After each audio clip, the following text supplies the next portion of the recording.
bienvenue au lancement du répertoire des ressources communautaires. Là, on dit répertoire ressources communautaires, on s'entend, on parle du mot communautaire dans son sens large, donc communauté.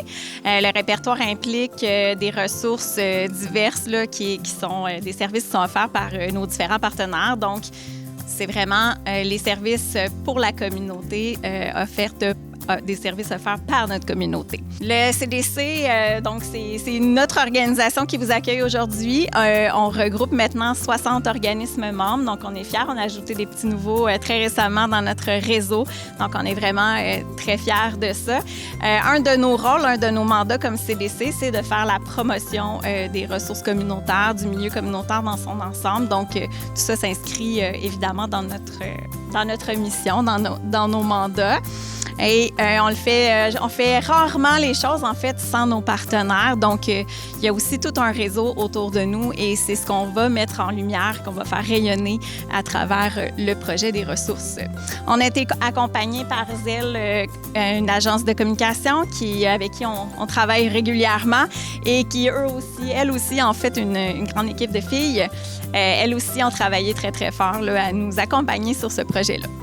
Donc, un projet attendu, je l'ai nommé, plusieurs mois de travail, de recherche, de réflexion, d'idéation, de validation, de moments de réflexion aussi avec des partenaires. Donc, on a essayé de valider nos idées, tout ça avec nos partenaires. Des périodes tests aussi avec des partenaires, mais également avec nos membres. Donc, est-ce que les outils est appropriés? Est-ce que si on fait ça plutôt comme ça? Donc, un projet d'envergure qui se déploie en plusieurs outils. Vous allez le voir tout à l'heure, puis il y a une stratégie de déploiement qui vient avec ça. Donc, c'était plus exigeant qu'on le pensait finalement. Ça faisait vraiment beaucoup de petits détails à penser, mais on croit que ça en vaut la peine assurément. Donc, les grands objectifs, la promotion, je vous l'ai nommé, donc promouvoir les ressources de la communauté, les ressources qui sont sur le territoire de la MRC de Roussillon. C'est notre terrain de jeu à nous. La facilitation, donc on voulait vraiment déployer un répertoire qui est centralisé, donc qui rend accessible toutes les informations au même endroit. Multisectoriel, évidemment, donc ça répond à plusieurs besoins. Puis, divers outils aussi qu'on a cherché à déployer pour faciliter la recherche, le référencement à travers les outils. La cohérence, on a souhaité dès le départ être en cohérence avec le 2-1-1. Peut-être que c'est une plateforme que vous connaissez déjà. Donc, c'est un outil qui est disponible notamment pour le Grand Montréal. Donc, c'est un grand centre de référence de toutes les ressources possibles à la communauté. Donc, on a eu le souhait dès le départ d'être cohérent avec cette plateforme-là qui est déjà installée sur notre territoire. Il y a déjà des efforts qui sont faits au niveau de la promotion puis tout ça. Donc, on voulait offrir plutôt une vitrine locale, une vitrine plus personnalisée de l'outil 2-1-1, mais aussi parce que le 2-1-1 offre des services et des possibilités que nous, comme CDC et comme plateforme territoriale, on ne pourra pas offrir. Donc, je vais en reparler tout à l'heure, mais on offre, dans le fond, une vitrine locale au 2-1-1. Un autre objectif, celui du soutien. Donc, on voulait vraiment soutenir les intervenants, intervenantes et du milieu communautaire, mais aussi de nos différents partenaires. Donc, dans la recherche de ressources, dans leur capacité aussi à référencer les ressources. Une approche citoyenne, c'était vraiment important pour nous d'outiller aussi les citoyens et citoyennes dans leur capacité à chercher eux-mêmes les ressources, pour eux-mêmes bien sûr, mais pour leur entourage. Donc, d'être en mesure de savoir où trouver les informations et comment utiliser les outils. Donc, ça, c'était quelque chose de très important. La proximité. Donc, on a réfléchi des outils pour être partout sur le territoire. Donc, on ne voulait pas que ça reste un répertoire ou des outils qui soient très dans la connaissance uniquement des intervenants, intervenantes, mais vraiment des outils que les citoyens vont croiser tous les jours. Donc, des outils de proximité dans les bibliothèques, les centres communautaires, les cliniques, les écoles. Donc, vraiment que les citoyens vont croiser de manière très simple par des repères visuels les outils qui vont faire le lien avec le répertoire en ligne qui leur est disponible. Donc, les retombées potentielles, bien, c'est tout le potentiel de réseautage, donc d'un référencement qui est facilité entre les organismes, mais aussi entre les organismes et nos partenaires de part et d'autre, là, dans tous les sens. Donc, un réseau de soutien pour la communauté. Des savoirs aussi, donc des retombées en matière de connaissances accrues des ressources de la communauté, autant, comme je le mentionnais, par les organismes que par nos partenaires, que par les citoyens et citoyennes. Et bien, tout ça, on le souhaite, on l'espère, en toute solidarité, un filet de sécurité qui est renforcé pour la population parce qu'on sera toutes et tous mieux outillés pour le faire. Donc, rapidement, dans la description des différents outils et potentiels, il y a le répertoire en ligne. On va tous les regarder un à un, les outils, par la suite. Le répertoire en ligne bilingue, donc dans tous les cas, le tout est en anglais et en français. Donc, répertoire en ligne bilingue de ressources de la communauté, comme je l'ai nommé tout à l'heure, appuyé sur le 211 et complémentaire au 211. Parce que, puis c'est pour ça qu'on continue à en faire la promotion via nos outils. Le 211 offre notamment un soutien téléphonique, donc une ligne téléphonique. Donc, pour bien des gens, c'est beaucoup plus simple de composer le 211. C'est facile à retenir. Et il y a une assistance, il y a une aide. Et les heures sont élargies aussi par rapport à ça. Donc, ça, c'est intéressant. Et également, tout le potentiel il y a un service d'interprétariat qui est disponible dans plus de 200 langues. Donc, ça, c'est quelque chose, évidemment, qu'on ne pourrait pas penser offrir. Donc, c'est ce potentiel-là du 2-1 aussi qu'on met en lumière à travers notre répertoire. Le matériel de visibilité qui est multiple, qui est bilingue également. Donc, on a la version du répertoire en ligne qui est en modèle papier, donc un bottin des ressources. Des cartes de référence. Donc, c'est sur ça qu'on va s'appuyer pour venir, donc en format carte d'affaires, vraiment, où ça va être possible avec les présentoirs. Donc, on va vous les présenter tout à l'heure, mais il y a un petit présentoir dans lequel les cartes s'insèrent. Donc, ils vont être disponibles un peu partout dans les lieux de proximité, comme je l'ai nommé.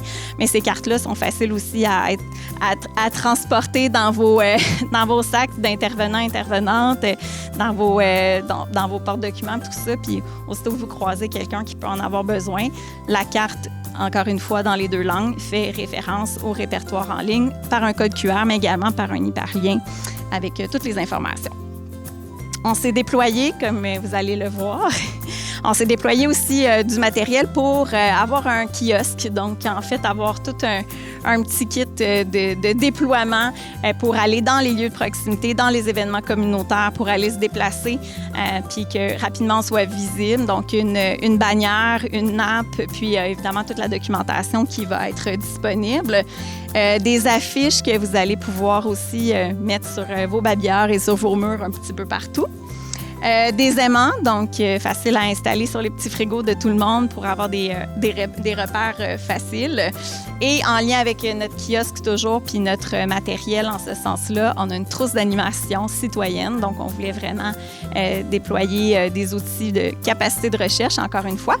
On va jouer tantôt avec la trousse, donc vous allez apprendre à la découvrir, mais vraiment un outil qui va nous servir d'animation dans les différents événements communautaires, comme je l'ai nommé, mais on a 5 trousses comme ça.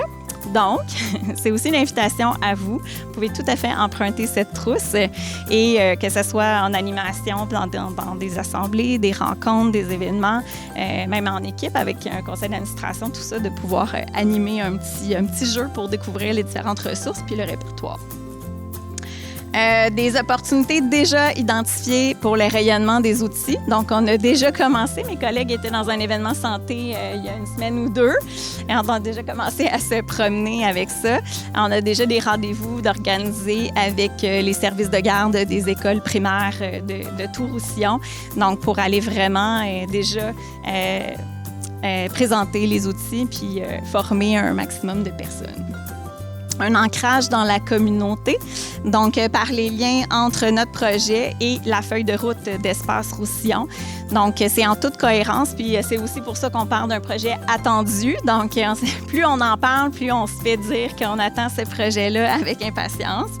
Donc, l'Espace Roussillon, dans lequel, dans le fond, ce projet-là de répertoire et d'outils est déposé dans une stratégie plus large qui vise à faire connaître les ressources puis à faciliter l'accès aux services aux citoyens et citoyennes. Donc, c'est un constat que fait plusieurs partenaires en développement social de dire c'est pas évident, les citoyens connaissent peu ou pas les ressources, ils savent pas comment vous trouver, comment vous repérer. Donc, notre répertoire va servir notamment dans cette stratégie-là, qui va être plus large que ça. Donc, les partenaires se sont déjà engagés à participer, à contribuer à un plan de communication collectif qu'on va définir ensemble, puis donc permettre un plus grand rayonnement des outils. Il y a aussi tout le volet que l'outil est un point de départ pour notamment tout le continuum des services, donc les trajectoires citoyennes, donc de réfléchir, d'approfondir plus loin au-delà d'une liste, évidemment, d'organisation, comment se définit le continuum de services à l'intérieur de tout ce beau réseautage-là. Donc, c'est aussi quelque chose qu'on va pouvoir porter au sein de l'espace Roussillon. Donc, à la fois, la feuille de route va être un tremplin pour notre projet et l'inverse aussi. Donc, notre projet sera un tremplin pour la feuille de route. On a quand même fait un tri par rapport au 2-1-1. Donc, le 2-1, il y a vraiment beaucoup d'informations. On a fait le tri. Je vous donne un exemple. Sur le 2-1, il y a la liste complète de tous les OSBL d'habitation du territoire. Évidemment, quelqu'un qui cherche un logement, c'est pas, je recommanderais pas d'aller cogner à toutes les portes des OSBL d'habitation. Il n'y aura pas de réponse positive. Donc, on a essayé de réfléchir aux ressources qui peuvent vraiment apporter un soutien concret en lien avec leur mission. Donc, on a fait quand même un petit filtre, mais on a à peu près 200 ressources, je crois, là, sur le répertoire.